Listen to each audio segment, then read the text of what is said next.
Hey everybody, BTO Pro here. Today we're going to get in a time machine and travel back to luxurious 2009.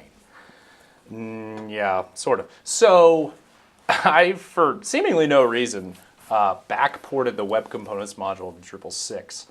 And I also backported the HAX module to Drupal 6. Mostly just to illustrate a point. And the point is that you should use the platform. And the platform is the web itself.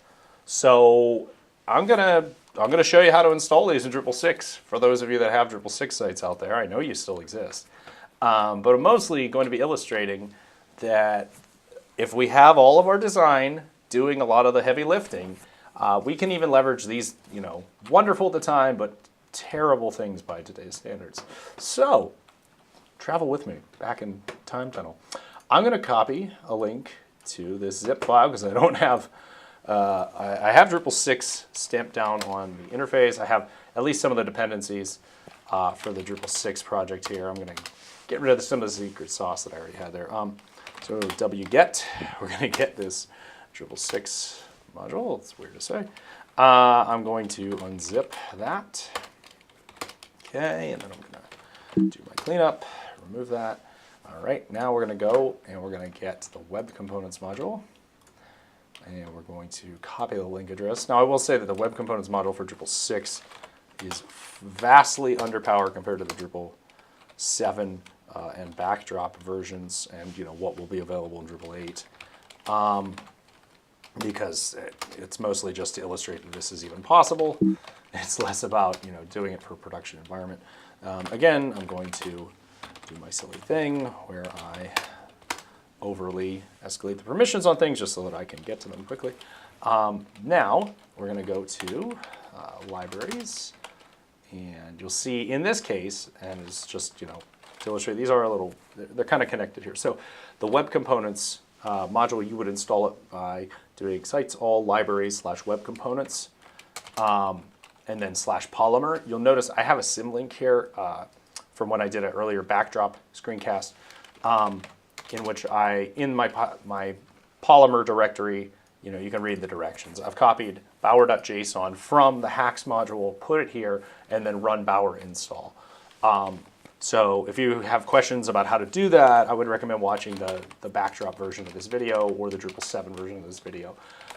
So now I have the dependencies in place, and I have for you a copy of Drupal 6 running on PHP 7, which is a feat in and of itself. You see with minimal errors, where it's complaining about this one thing, but that's fine. I'm going to log into this site and administer. I am going back in time. There we go, modules, and we're going to search for Web Components. You'll see it's in there. Okay, go down. You see I have Web Components already enabled. I have HAX enabled, actually. We're just going to hit Save, just so it knows where those things are, and to reflect, hey, this actually went and discovered a bunch of web components that it found, and then it made sure to update its references to them so it knows what they kind of look like, if you will. Now, if I go back to our home page, which has nothing on it, page source, you'll see once again, we've got all these web components referenced and in place. So that means we can use them.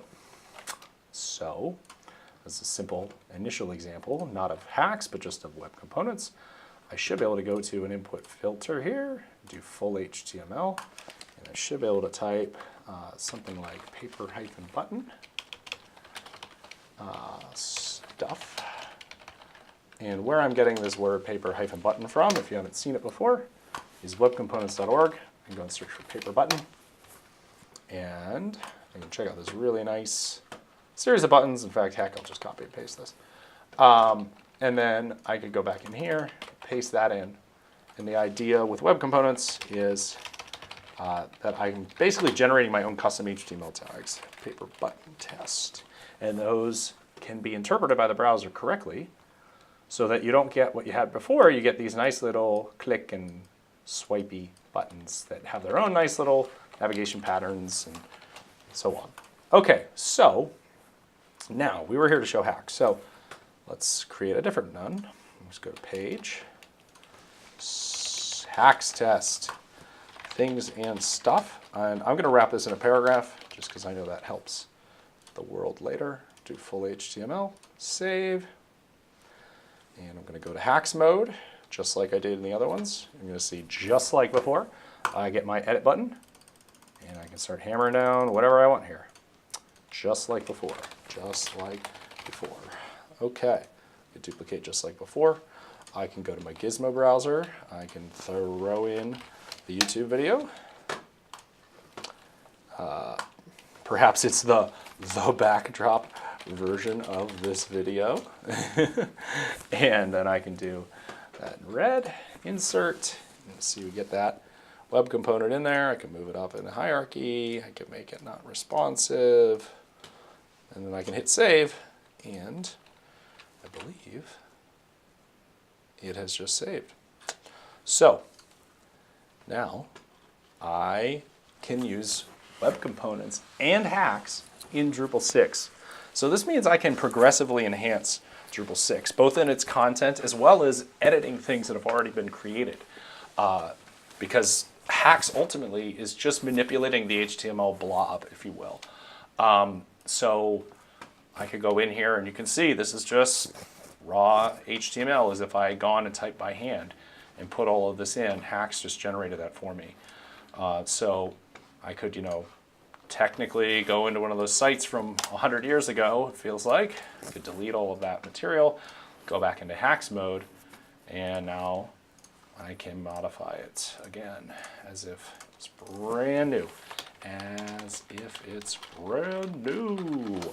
So would I recommend doing this on existing Drupal 6 sites that you have? I mean, you're welcome to if you want to play with it. I'm not like formally supporting it. It's mostly just to illustrate that this is completely cross-platform compatible, because it is a bit of a jarring concept. But you're free to throw it on Drupal 6 sites that you have laying around, and know that it's going to edit your content and should be able to progressively enhance it, more or less. I'm doing, if you're going to roll that into a production environment, because why would you start a new Drupal 6 site? I'm not entirely sure. You're probably going to want to do like a Polymer build routine, and you can read more about that stuff on the Polymer project website. Just note that what we're doing is Polymer 1.x compatible, even though a lot of the elements we use are Polymer 2. But that's about all the scope is for this screencast. So if you have any more questions, you can hit me up on BTO Pro on Twitter, or you can check out Webcomponents on Drupal.org, or HAX on Drupal.org, or hackstheweb.org, which is a headless demo running the same technology.